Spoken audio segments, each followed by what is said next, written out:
মরদেহ কখন নাগাদ লিমনের পরিবারের কাছে হস্তান্তর করা হতে পারে এবং হস্তান্তরের আগে কি কি আনুষ্ঠানিকতা রয়েছে, সেই সাথে পরিবারের কাউকে কি দেখতে পেয়েছেন এয়ারপোর্টে? আমি আগের খবরে বলছিলাম যে তার পরিবারের সদস্যরা 8:30 নাগাদ এয়ারপোর্টের মরদেহ হস্তান্তরের যে ফটকটি রয়েছে, যেখান থেকে আসলে বিদেশ থেকে যে মরদেহগুলো আসে সেগুলো হস্তান্তর করা হয় পরিবারের সদস্যদের কাছে। সেখানে তার পরিবারের 8 থেকে 9 জন সদস্য এসছেন, তাদের সঙ্গে আমার কথা হয়েছে। খুব স্বাভাবিকভাবেই শোকাহত পরিবার এবং তাদের একমাত্র অবলম্বন তাদের সন্তান, মেধাবী সন্তান যে উচ্চ শিক্ষার্থে যুক্তরাষ্ট্র গিয়েছিল এবং সেখান থেকে সে ফিরছে স্বপ্ন নিয়ে নয়, সে সেখান থেকে ফিরছে লাশ হয়ে। এটি একটা পরিবারের জন্য একটা বড় একটা বেদনার জায়গা, যেখানে সে আসলে হয়ে উঠতে পারতো তাদের জন্য অবলম্বন, কিন্তু সে আসলে এখন তাদের কাছে শুধু একটি মরদেহ এবং সেই মরদেহটি গ্রহণ করার জন্য এরই মধ্যে তারা এয়ারপোর্টের ভেতরে প্রবেশ করেছেন।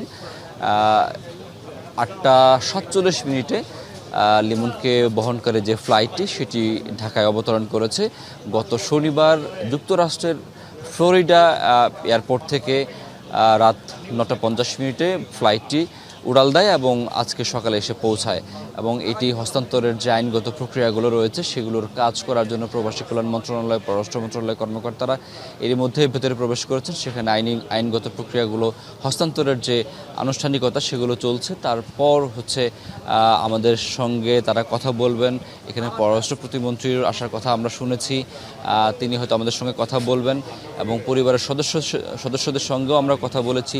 তারা বলছেন যে বাংলাদেশ সরকারের মাধ্যমে যুক্তরাষ্ট্র সরকারের কাছে তারা দাবি জানিয়েছেন লিমন এবং বৃষ্টি হত্যাকাণ্ডের ন্যায় বিচারের জন্য এবং তারা প্রত্যাশা করছেন এই ঘটনায় যুক্তরাষ্ট্র সরকার সর্বোচ্চ ন্যায় বিচারটি নিশ্চিত করবে এবং এমন যে ঘটনাগুলো ঘটে এবং বাংলাদেশের শিক্ষার্থীরা বা বাংলাদেশের শ্রমিকরা যখন বিদেশে যায় সেখান থেকে তারা হত্যার বা দুর্ঘটনার শিকার হয়ে তারা দেশে ফেরত আসে এবং সেই পরিবারের স্বপ্নটি আসলে শেষ হয়ে যায়, এমন যেন আর কারো পরিবারে না ঘটে, এমনটাও তারা প্রত্যাশা করেছেন।